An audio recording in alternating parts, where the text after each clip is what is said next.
Esta é a história do menino que se tornou o maior vulto do Velho Testamento. Deus abençoou este menino e o usou para formar, de uma raça escrava do Egito e debaixo das maiores dificuldades imagináveis, uma nação separada, especial, santa e poderosa que mudou o curso da história da humanidade.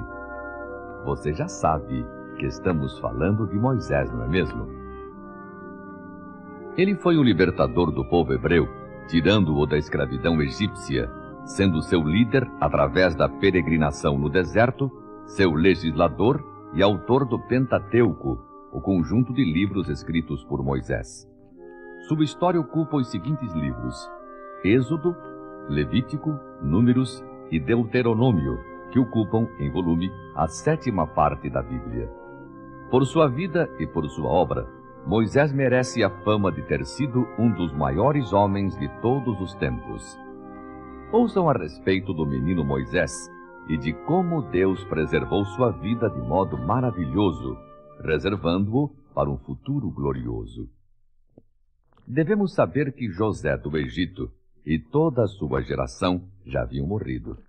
Os descendentes de Israel, porém, haviam aumentado em número.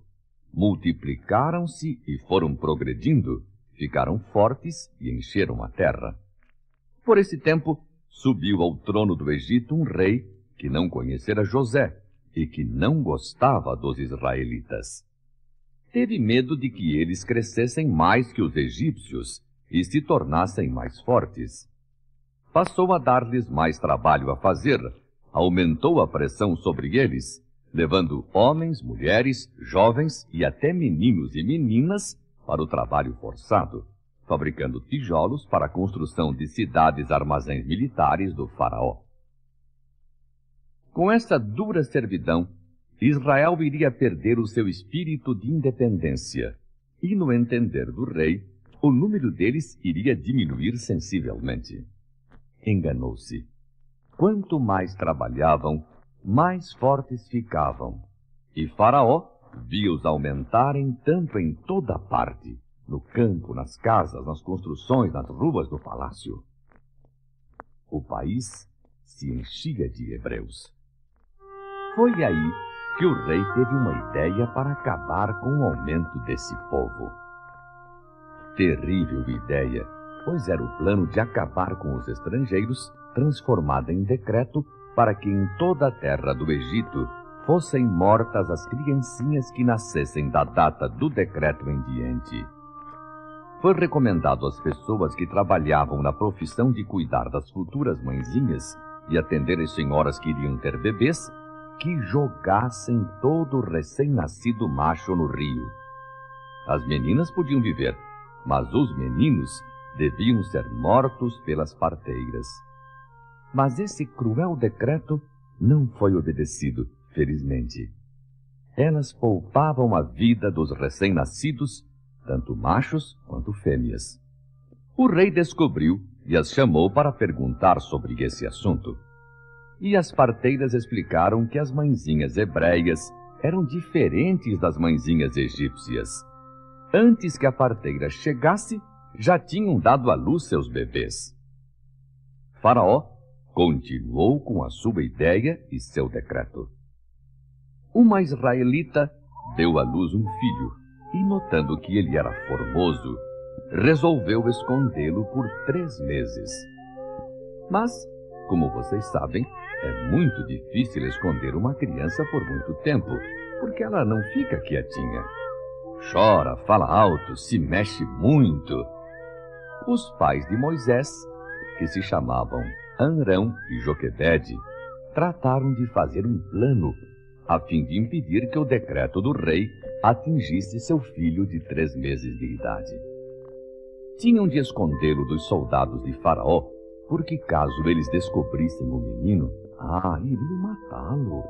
Era preciso dar um jeito de esconder Moisés para escapar do terrível decreto do rei do Egito.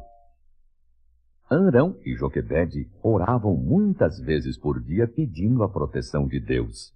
Também Arão e Miriam, irmãos do menino Moisés. O Senhor respondeu suas orações, dando-lhes uma boa ideia para livrar o recém-nascido. Começaram a preparar uma arca, que é uma caixa de tampa chata, parecida um pouco, talvez, com uma cesta de Natal, dessas feitas de vime ou de junco. Já viram uma assim?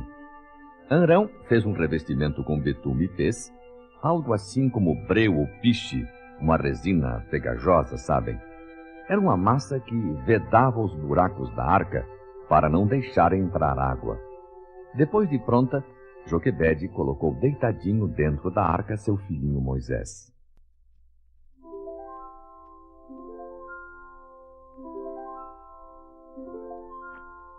Dona Nenê, querido Moisés, velam os anjos, dorme Nenê. Nana Nenê, querido Moisés, o bom Jesus cuidará de você.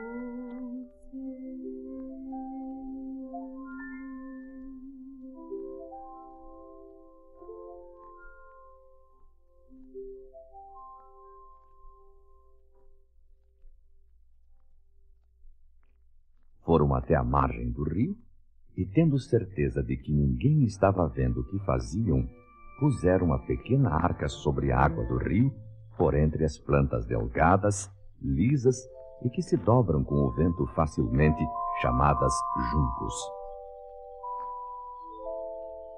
A mãe voltou depressa para casa, mas sua irmã, que fora junto, Miriam, postou-se de longe, a fim de sondar o que iria acontecer ao seu irmãozinho.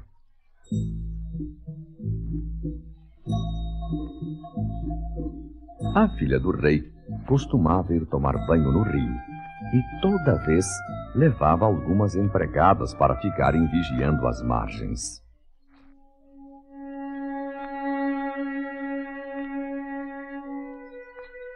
De repente, a filha de Faraó viu a arca no meio dos juncos, flutuando mansamente, e ela, curiosa, quis saber o que era aquilo. Mandou uma das empregadas buscar a arca, e abrindo-a, viu a criancinha chorando. O coração da princesa se encheu de compaixão pelo menino e disse: "Este é um dos filhos dos hebreus." Nesse exato momento, Miriam, que via toda aquela cena, inspirada por Deus, aproxima-se da filha de Faraó e lhe faz uma pergunta assim: "Queres que eu te vá chamar uma ama dentre as hebreias para que crie este menino para ti?" E a princesa, feliz com o achado, mas um tanto embaraçada, sem saber muito bem o que fazer com a criancinha, gostou da sugestão da mocinha hebreia e aceitou a sua proposta. Foi, pois, a moça e chamou a mãe do menino. Correram até o rio. O coração batendo de emoção, Joquebede ouve, admirada, o que lhe diz a filha de Faraó: "Leva este menino e cria-o para mim. Eu te darei o teu salário." E a mulher hebreia, que era a própria mãe do menino Moisés, tomou-o e levou-o para sua casa a fim de criá-lo e educá-lo para a princesa. Salvo das águas do Nilo, ele foi criado como filho da filha de Faraó. Os esforços de seus pais para preservar sua vida foram um verdadeiro ato de fé. E agora que o tinham consigo a fim de educá-lo, novamente mostraram ter fé. A educação que lhe deram no lar foi baseada no amor de Deus e numa certa compreensão da missão de sua vida. Os princípios morais e a ética de comportamento que lhe ensinaram foram as pilastras fortes de seu caráter, mais tarde posto à prova e inteiramente aprovado. Quando, pois, o menino era já grande, sua verdadeira mãe o levou à mãe adotiva, e esta foi quem lhe deu o nome de Moisés, que quer dizer tirado das águas. Já no palácio de Faraó, sob a tutela de homens da corte egípcia e, sem dúvida alguma, como um príncipe e pretendente ao trono do Egito, Moisés foi instruído em toda a sabedoria dos egípcios e se tornou poderoso em palavras e obras. Os sacerdotes daquela nação educaram-no nas letras, na literatura, na ciência e na religião deles. Mas, a despeito desses conhecimentos adquiridos posteriormente no Egito, Moisés conservava os princípios aprendidos no colo da mãe legítima quando menino. Sua experiência confirmou o ditado bíblico: instrui o menino no caminho em que deve andar, e ainda quando velho dele não se afastará. Na verdade, Moisés podia ter a aparência de egípcio nas roupas que vestia, na fala, na cultura, mas nunca se tornou um egípcio no coração. Em seu caráter, em sua religião e em seu procedimento leal, ele continuou a ser um hebreu e, como tal, um filho de Deus exemplar em seu tempo e para sempre.